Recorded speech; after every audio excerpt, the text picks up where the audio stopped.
What's going on, everyone? This is Pokerstaples back with another episode of reading my old blog. Oh man, episode 1 was a little bit painful, and I have some good stuff. I mean, things start to take off. I'm gonna read up from October until December 2010, so 3 months. I have, I think, 6 entries here, and let's see where my head was at. Let's see what was going on in my world back then. Okay, so we're gonna start off October 4th, 2010, with the title Breakthrough. Woo! That's a lot of exclamation points, so I felt like I had to take it high there. I'm feeling good. Had an unreal day that started with my first satellite into the 750K. This was the old major on Full Tilt Poker. It's a 215 buy-in with 750K guaranteed. I remember winning this satellite into it. I was texting my friends like, "Oh my god, I'm in it. Here we go." I don't think I played very well. It was my highest buy-in by a long shot, so I played kind of scared. It's true. One hand, I had ace-king in early position, and I raised with 25 big blinds. A guy 3x'd my 3x, and I just flated instead of flatted, which is retarded. I just wanted to take the low variance road, lol. So at least I recognized like I made a mistake, and I actually remember that hand. I remember raising and someone re-raising and me not wanting to bust, so just calling. So, I mean, I guess it was like my first experience with being sort of scared in one of these bigger tournaments and trying to deal with it. And I did make that mistake, and I think I learned from that mistake, actually. I still remember it to this day, calling that 3x with ace-king. So basically, in my first experience, I learned that there are still bad players in the 750K and to not play scared. It's a good lesson. Oh well, here's a weird side note, but I did manage to win a $3 tournament on Stars for 1,800. So overall, a good day. My second biggest cash and some breathing room for my finances. Cheers. That was October 4th, and such a weird way to phrase this post, you know? So I started really good. And then like 70% of the post is about the 215 where I played poorly. And then the after, effect is an $1,800 score, which is my second biggest cash by like a long shot. Like a lot of money given the situation I've put myself in here.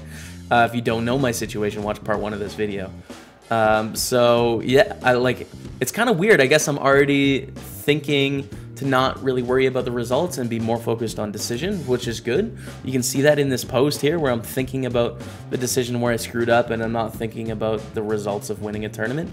But it is a little bit weird, Like I think now I choose to revel a little bit more in my successes because I don't come often enough to let them pass, So interesting, but breakthrough on October 4th, 2010, okay. October 5th, 2010, wow, back to back. Milestone. Hey guys and girls, just a short post but meaningful to me.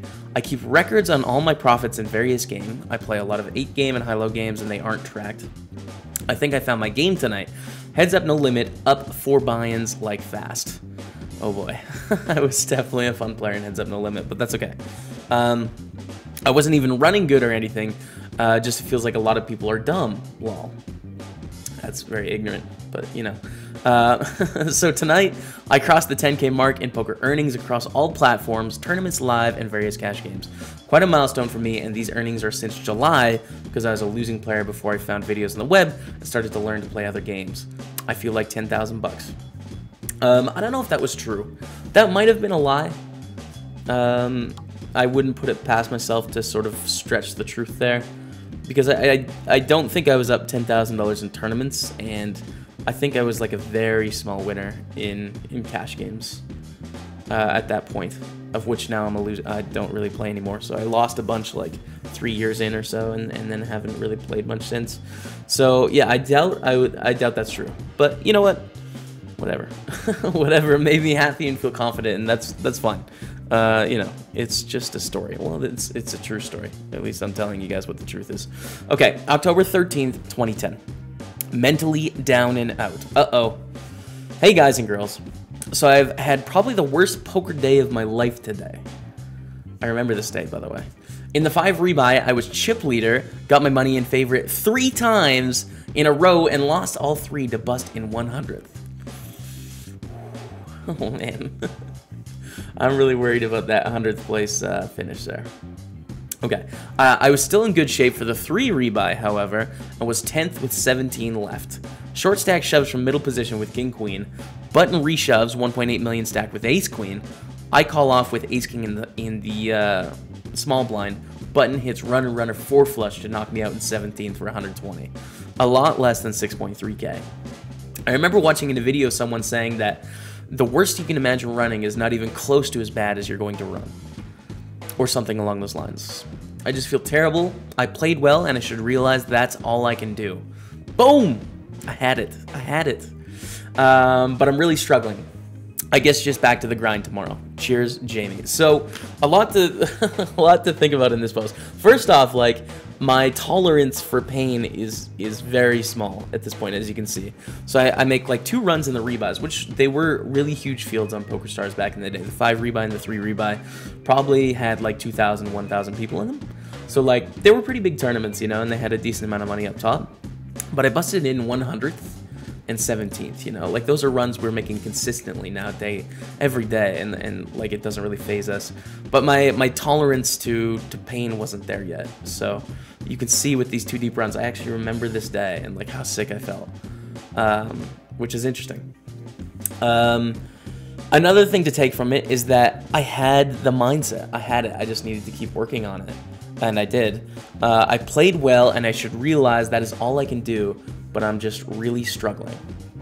But I had that thought, you know, and it's a thought that I say every day to you guys on Twitch or here on YouTube or whatever. So that's pretty cool. October 13th, 2010, I had that. You know, I'd learned it already, which is, yeah, I like that. Anyways, that's the last post for October. Let's go to November here.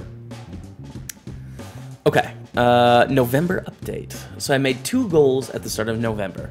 1,000 single table tournaments, 1,500 in profit, including bonus, leaderboard cash, and free rolls. I'm pretty much exactly on pace right now. And then there was a picture of a graph or whatever. I also got a $100 bonus for being top 10 on the Battle of the Planets leaderboard on Stars, as well as a $50 milestone reward. Boom. With being on the top 10 on the leaderboard, you get entry into the 50k triple shootout, which should be sick. Run good one time, baby. Haha. I have enough points to enter Turbo Takedown, so I'm looking good to achieve my goal, but still lots of time left. Cheers, Jamie.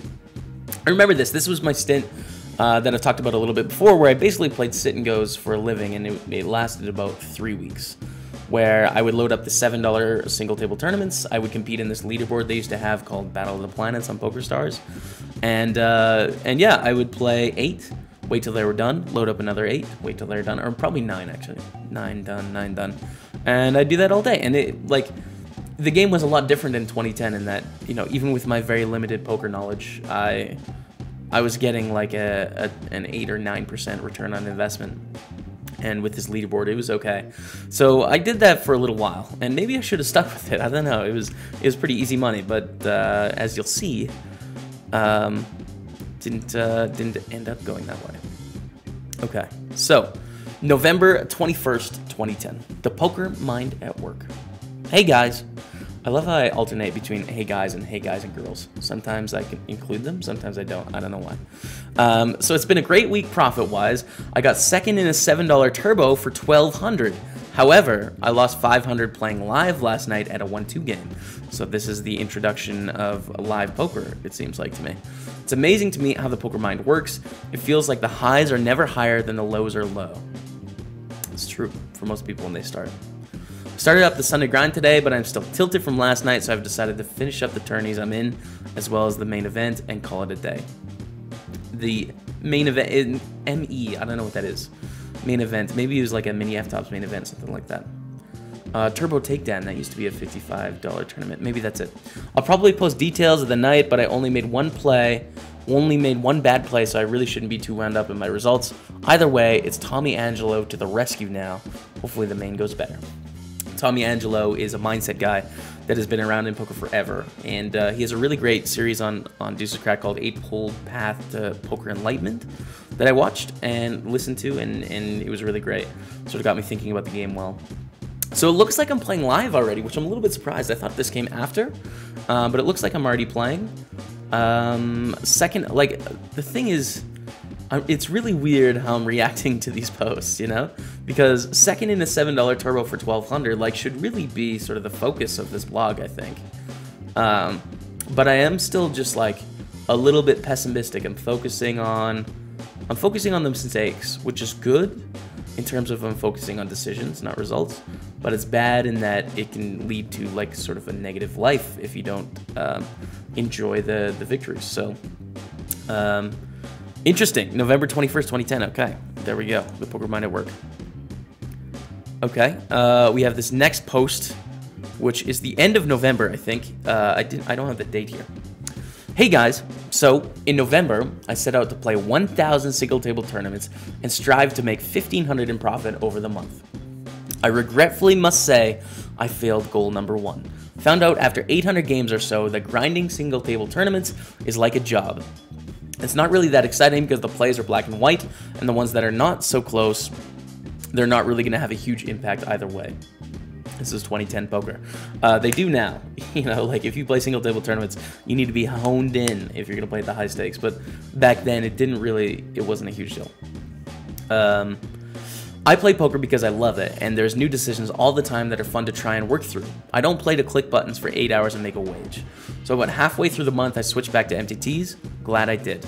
This month was most definitely my best month ever thanks to a timely bink on November 30th. Haha. I couldn't figure out how to merge my tilt and stars graphs, so here they are separately. Should be able to figure out when I made the switch. About $1,600 in profit, or excuse me, 6K in profit for me for both sides. And I believe this was a $2 rebuy rush tournament on full tilt, where I got second place. This is pre-Black Friday, obviously, so the fields are just huge. And this is a 2 rebuy rush, like not a turbo, a regular speed, so it's like a 6-hour rush tournament, probably. Just Zoom on PokerStars, by the way. And yeah, we just played for hours, and I got second for like 4K. Again, something I didn't really mention very much here. So basically a great month, and I'm jacked going forward, especially with my first mini F-tops I am able to plan. Loved mini F-tops back in the day. Able to play the $20 buy-in and under tournaments, basically. And as a mixed game player, or I fancied myself a mixed game player at this point, that was pretty exciting. This also marks my 1 year of me playing poker. Last year, right around this time, I watched a poker show on TV and remember playing free rolls when I was 15 on poker.com. This is true. There was one holidays where it was raining, a whole holiday, and I was fairly young, and everyone in my house was fairly young. So all the neighborhood kids, you know, in high school and junior high or whatever, we couldn't go outside. There was no snow. There was nothing to do. So we just sat in the basement and we played like play money and free roll tournaments, you know. And so that was something that happened like for about a week of my life when I was underage. And I never pursued poker. Like I never deposited, never played real money or anything. But I did for about a week show a lot of interest in it, and then it was back to real life, and somehow found it again later in life and sort of went with it. I decided I could maybe check out a full tilt and stars to see if they had any free rolls that I could play in. Well, I got hooked with the game and started grinding literally every free roll that ran on both for around 2 months. Yeah, this was, so as I mentioned, about a year ago of the time of this post, which I think is December 1st. I did used to grind those free rolls, yes. I used to grind them hard. Again, I was a little bit delusioned. I didn't have a job, so like all I would do is just kind of check out the free roll schedule and just play them all. Yeah. Okay. I finally won $2 in the Canadian free roll, and that was absolutely exciting. The most nervous I've ever been was hopping in that 1 cent, 2 cent shallow 9-handed game, because that was it, my only shot. I had no job, nothing wrong with being a bum for 2 months after school, right? Lol. Well, no. And no money, so I had no way of depositing. Long story short, I busted it after about a month and was out of action. Okay. I couldn't afford gas anymore, and my parents as well as I decided it was time for me to use my year off and get a job. Once I started working, took my first $100 and deposited it online. 2 weeks busto. Next paycheck, another 100. 1 week busto. Third time was a charm, and I was on the steady climb to poker greatness. So I thought. At the beginning of August, I had about $300 in my account, had a life-changing day, for better or worse. I got 5th in the $3 rebuy on Stars for $2,700. Next day, I quit my job, took out $2,000 to pay debts to my brother. Amazing. Yeah, I took a loan from my brother, who worked to pay for my golf program. Oh, well, I'm explaining that actually. From a golf program I was part of during the winter. So I paid for these golf programs that cost a lot of money, and borrowed from my brother. And you can just sort of see like my inability to be smart here, because like I'm depositing $100 and I owe my brother money. Like that's really not smart. But thankfully, poker has taught me to be financially responsible and stuff like that. Anyways, I took my remaining 1,000 into the 25-cent, 50-cent, 250 big blind deep games on Stars. I remember these. Well, I know I am an idiot now, but back then I was God and no one could beat me. I pretty much lost it all by mid-August and had $35 to my name with a cigarette addiction and no gas in my tank. It was quite a wake-up call that I was not God and that bankroll management is important. Well, here comes the uptick again. I took my $30 online and short stacked 20-cent, 40-cent, 8-game tables on Stars. I was able to take my 30 and turn it into 150 relatively quickly. Got some gas and went back to the grind, mixing in some MTTs. 4th in a $2 MTT for 400, and I had a roll. Continued grinding my ass off, binged another tournament, and was playing 2-4-8 game. A lot till I had about a 6K roll. I then joined here, and made a very controversial post about playing a buddy of mine heads up at 510 NL. I remember this. He is rich and does not care about money, and I knew I had an edge, but it somewhat felt like I was making the same mistake. I ended up beating him for 2 buy-ins and was on top of the world. Kept crushing the small stakes MTTs for a month and a half-ish. That brings us to November. Quite a ride and a ton of fun, hoping that playing poker for a living is not going to be this stressful from now on, and that things are going to keep going my way. I couldn't be more excited going forward. God, I love this game. Cheers, Jaime Staples. Wow, that was basically a retelling of my poker story, December 1st, 2010, which is just starting. So, a lot there. Not playing single table tournaments, and I very much sort of feel the same way in that it feels very robotic to me playing single table tournaments, so I don't mind playing them every once in a while, but I don't think I'd want to play them full time. I really like the dynamic nature of tournaments, different stacks, different structures, different opponents, different buy-in levels, you know, like that. I just find that exciting. Live series as I'm going to EPT Prague in a couple hours here. So that's going to be fun. Yeah. I mean, this is a reliving of the stories we told in episode 1 a little bit. I think this live story is made up, I'm pretty sure. This rich heads-up fish that I was going to play 510 NL heads up. This was like a pure fabrication where I just needed to flex my poker ego in the forums and let people know how great I was that I found this fish, which didn't exist, basically. So I made a post on Deuces Cracked about it. How, like, hey, this guy's going to play me. Like, should I do it? But it was completely fabricated. I don't know. Like, I just one of those storytelling when you're young things, I guess. So yeah, I continue the story here at the end of the post, just to cover myself, I guess. But pretty cool. I clearly have a passion for the game at this point, and it peaks actually, because as this series continues, you guys will see I get into this, school and other things, and I lose some passion for it and stuff like that. But we're back to there, so it's come full circle. Anyways, that's going to be it for this episode, you guys. Like, comment, subscribe. Let me know what you think down in the comments. How stupid was I? Okay, we need a question, actually. What is the biggest poker lie you told at the beginning of playing? To your friends or whatever. You don't have to admit it. Maybe it was last week or something. Maybe you're in the midst of telling a lie in the comments right now. But if you're a little bit further on and you feel like sharing, what was your biggest poker tall tale or exaggeration? Because as you guys can see, I had a few. Anyways, thanks so much for watching, and we'll see you guys next time. Later.